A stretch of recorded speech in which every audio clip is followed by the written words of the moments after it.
이 상태에서 얘가 가까워지면 얘가 안 되죠. 얘를 이렇게 당기면 얘가 자연스럽게 오른쪽 팔꿈치가 접히면서 우리가 깨끗한 픽업을 할 수 있는 설정을 하는 걸 수도 있겠죠. 필미캐스도 스윙할 때 보면 하기 전에 자꾸 이렇게 당기죠. 이건 배너관도 그래요. 배너관도 이렇게 웨그를 하고 되기 전에 자꾸 이렇게 당기는 동작을 하거든요. 이게 뭐냐면 손을 이렇게 멀리 하면 할수록 이 팔뚝을 맞추려면 얘가 접혀야지 팔뚝하고 얘를 맞추지, 이 펴지면 안 맞춰지는 거잖아요. 항상 우리는 임팩트 순간에 이렇게 설정을 하고 그대로 내리고 어드레스를 하고 여기서 불편하면 이렇게 가운데로 도는 거 다시 얘만 가면 찾아오니까 일로 공을 치면 대부분 정렬 이렇게 맞추죠.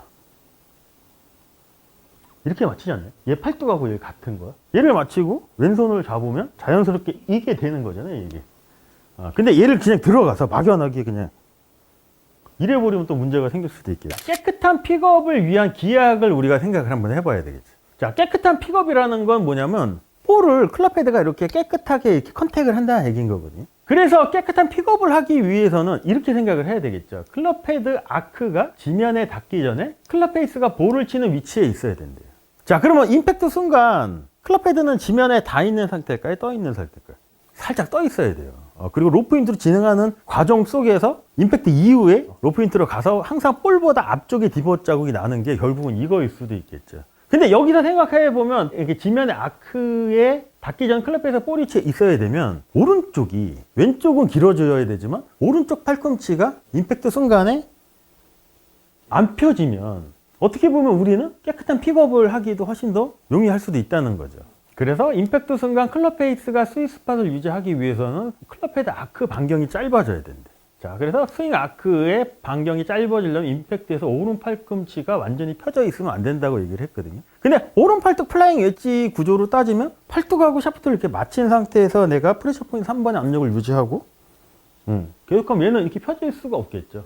스트로크 반경을 짧게 하는 기하학적인 적절한 방법을 생각을 한번 해보면 오른쪽은 항상 짧아야 되잖아요. 그러면 이 어드레스 때도 이렇게 설정을 하자는 거죠. 자, 임팩트에서 왼 어깨는 어드레스 때보다 높겠죠. 항상 놓고 라인을 이렇게 지키면 어드레스 때보다 왼쪽이 높죠. 그래서 상승된 높이로 정확한 반경을 설정을 하고 그 다음에 설정된 아크의 중심을 유지하고 설정된 높이와 앵글로 왼손 그립을 잡아야 된대요. 그리고 왼쪽이 높아지면 자연스럽게 오른쪽이 낮아지면서 오른쪽 팔꿈치가 살짝 접혀야 한다고 이제 얘기를 하거든요. 자, 근데 이렇게 하는 거는 되게 간단해요. 우리가 그립을 어드레스 하기 전에 그립을 잡을 때 벤트된 상태로 그립을 잡는 게 아니고 자연스럽게 플랫한 상태로 클럽 페이스랑 플랫한 왼손목을 이렇게 설정을 해주면 왼손목이 플랫하다는 얘기는 왼쪽이 높다는 얘기인 거거든요. 그럼 자연스럽게 왼쪽이 플랫한 상태로 오른손 그립이 결합이 되면 오른손목은 벤트가 돼야 되겠죠. 그러면 얘가 벤트가 되면 어떻게 되냐면 오른쪽 팔꿈치가 자연스럽게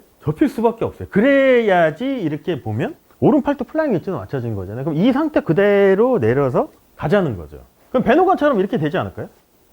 이렇게. 자, 이렇게 하고 또 하나 우리가 생각하셔야 될 게 뭐냐면 익스텐서 액션을 적용하여 왼팔을 스트레칭하고, 익스텐서 액션이 뭐였죠? 우리가 저번 시간에 공부한 게 왼팔을 줄이라 생각하고 얘를 이렇게 당기는 거잖아요. 이렇게 왼팔이 펴지게. 그럼 손이 어떻게 될까요? 어드레스 때 내 몸에서 조금 더 멀어지죠. 스트레칭하고 가능한 볼에서 멀리 유지하고 오른 팔뚝을 샤프트와 같은 면에 맞추래요. 이 상태에서 얘가 가까워지면 얘가 안 되죠. 얘를 이렇게 당기면 얘가 자연스럽게 오른쪽 팔꿈치가 접히면서 우리가 깨끗한 픽업을 할 수 있는 설정을 하는 걸 수도 있겠죠.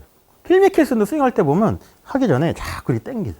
이건 배너관도 그래요. 배너관도 이렇게 웨그를 하고 되기 전에 자꾸 이렇게 당기는 동작을 하거든요. 이게 뭐냐면 손을 이렇게 멀리 하면 할수록 이 팔뚝을 맞추려면 얘가 접혀야지 팔뚝하고 얘를 맞추지, 이 펴지면 안 맞춰지는 거잖아요. 임팩트 픽스에서는 얘가 이렇게 있지만 여기 가운데로 오면 얘가 살짝 높아지면서 살짝 펴질 수도 있는데 이거는 괜찮다는 거죠. 근데 그냥 설정을 여기서 이렇게 해버리면 임팩트 순간에 왜곡이 생길 수도 있잖아요. 항상 우리는 임팩트 순간에 이렇게 설정을 하고 그대로 내리고 어드레스를 하고 여기서 불편하면 이렇게 가운데로 도는 거 다시 얘만 가면 찾아오니까 이렇게 하면 좋다는 거죠. 그래서 대부분 선수들이 공을 칠 때 어떻게 정렬을 맞추냐면 절로 공을 치면, 자, 제가 일로 공을 치면 대부분 정렬 이렇게 맞추죠. 이렇게 맞추지 않나요? 얘 팔뚝하고 얘 같은 거야. 얘를 맞추고 왼손을 잡으면 자연스럽게 이게 되는 거잖아요, 이게. 근데 얘를 그냥 들어가서 막연하게 그냥 이래버리면 또 문제가 생길 수도 있겠죠. 이거를 누가 하냐면 가능한 볼에서 멀리 유지하는 게 딕센보가 이거 하는 걸 수도 있어요.